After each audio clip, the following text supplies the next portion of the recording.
মানিকপুৰ চক্ৰ বিষয়ৰ কাৰ্যালয়ত সুশাসন সপ্তাহ উপলক্ষে সভা। বৃহত্তৰ মানিকপুৰ অঞ্চলৰ বিভিন্ন শিতানৰ লোকৰ উপস্থিতিত অনুষ্ঠিত হয় সভাখন।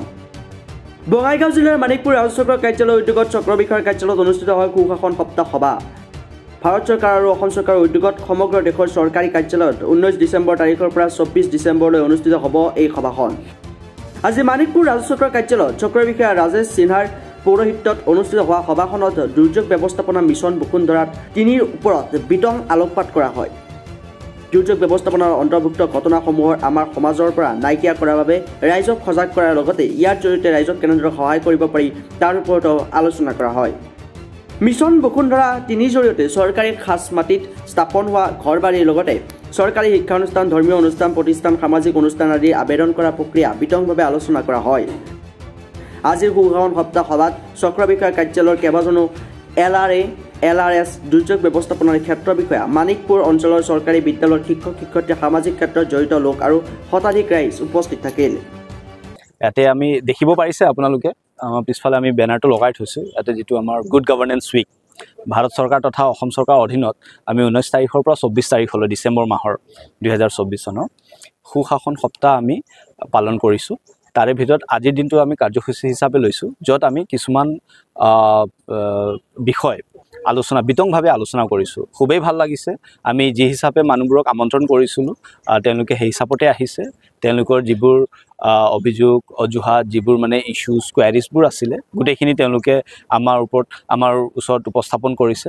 আমি যিখিনি পাৰিছোঁ আমি ৰিজল্ভ কৰিবলৈ চেষ্টা কৰিছোঁ আৰু কিছুমান অনগয়িং প্ৰচেছতো আছে।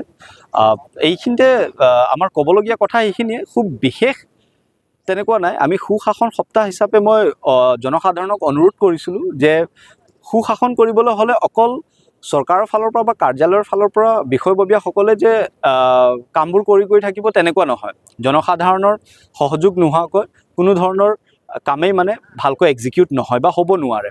সেয়েহে মই তেওঁলোকৰ সহযোগটো সদায় যাতে আমাৰ লগত থাকে আৰু আমাক যাতে কোঅপাৰেট কৰে প্ৰত্যেকটো কামতে, তেতিয়াহে যাতে আমি নিজৰ কামবোৰ মানে ভালকৈ ইমপ্লিমেণ্ট আৰু এক্সিকিউট কৰিব পাৰোঁ।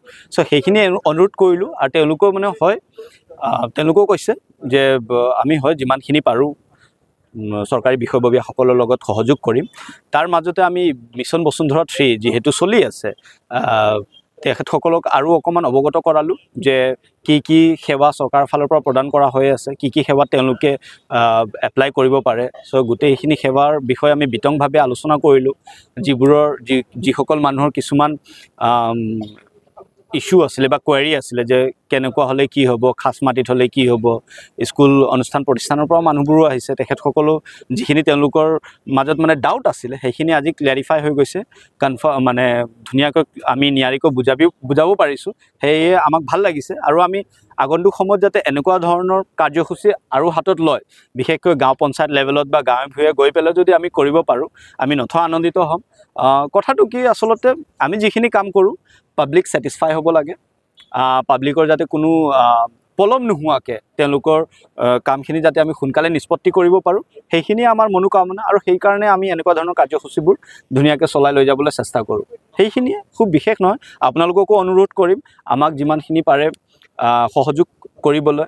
গাঁৱে ভূঞে ভিতৰীয় অঞ্চলত এই আজিৰ যিখিনি আমি কাৰ্যসূচী গ্ৰহণ কৰিলোঁ এই কথাখিনি যাতে স্প্ৰেড কৰিব পাৰে, যাতে মানুহখিনিয়ে যিবোৰ বস্তু অৱগত নহয় তেওঁলোকে আহি পেলাই আমাৰ লগত যোগাযোগ কৰে, যিবোৰ তেওঁলোকৰ জানিবলগীয়া বস্তুখিনি থাকে।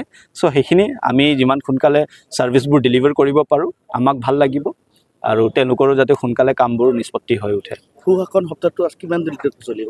এতিয়া 19 তাৰিখৰ পৰা 24 তাৰিখলৈ এইটো 2000 মানে ডিচেম্বৰ মাহৰ 2024 চন।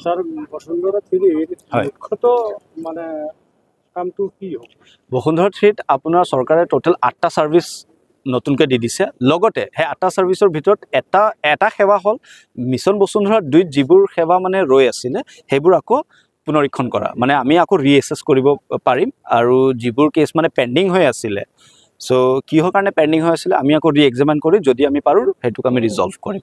চ' মিছন বসুন্ধৰা 2ৰ কিছুমান মানে হেৰিবোৰ মিছন বসুন্ধৰা 3 চলিব আৰু তাৰ বাহিৰে 7টা সাৰ্ভিস ইয়াতে হ'ব কিন্তু সেই 7টা সাৰ্ভিসৰ মানে বাকিকেইটা সাৰ্ভিস আমাৰ সাৰ্কলৰ লগত উপযোগ নহয় কিয় নহয় কাৰণ ইয়াতে যেনেকৈ ধৰক আপোনাৰ স্পেশাল কাল্টিভেশন আমাৰ ৰাবাৰ কফি প্লান্টেশনৰ ইয়াতে কোনো তেনেকুৱা ধৰণৰ নাই বা আমাৰ ৰায়তি খতিয়ানৰ তেনেকুৱা ধৰণৰ কেसेছ নাই বা ভুদান গ্ৰামদান নাই সো হেবোৰ আমাৰ ইয়াতে উপযুক্ত নহয় আমাৰ ইয়াতে বিশেষকৈ মই ইতিমধ্যে কৈছো যে যেটো ৰিক্লাসিফিকেশন শ্ৰেণী বিভাজনৰ কামটো আৰু নন জুৰিডিকেল এন্টিটিজ বিলাক মানে অনুষ্ঠান প্ৰতিষ্ঠানবোৰ সোশিও কালচাৰাল অনুষ্ঠান প্ৰতিষ্ঠানবোৰ শিক্ষানুষ্ঠানবোৰ যিবোৰ চৰকাৰী মাটিত আছে তেওঁলোকক যাতে আমি পট্টাকৰণ দিব পাৰো সেইখিনি লগতে কৈ দিব পাৰো মই আকৌ বাৰে বাৰে কৈ আছো ভিজিআৰ পিজিআৰৰ কথা কিন্তু আমি একেবাৰে উল্লেখ কৰা নাই ভিজিআৰ পিজিআৰ থকা অনুষ্ঠান প্ৰতিষ্ঠানবোৰ এতিয়া চৰকাৰে মানে চিন্তা কৰা নাই যদি পিছলৈ কিবা কৰে আমি চাম হেতু ঠিক আছে মানিকপুৰৰ পৰা সানোয়াৰ ৰহমান প্ৰধানী ৰিপোৰ্ট ৰিপাব্লিকানী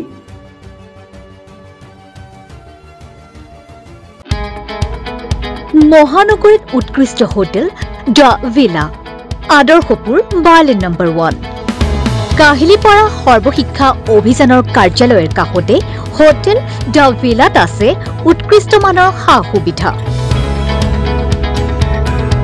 য'ত আছে আটকধুনীয়া কোঠা লগতে পাব লাক্সাৰি সুইট আৰু ডিলাক্স ৰুম তদুপৰি ৰেষ্টুৰেণ্টত পাব আপোনাৰ মন পছন্দৰ সুস্বাদু খাদ্য আৰু পাব বাৰ আৰু সুইমিং পুল দ্য ভিলাত পাব আপুনি নৈসংগিক পৰিৱেশ আৰু সুস্বাদু খাদ্যৰ সম্ভাৰ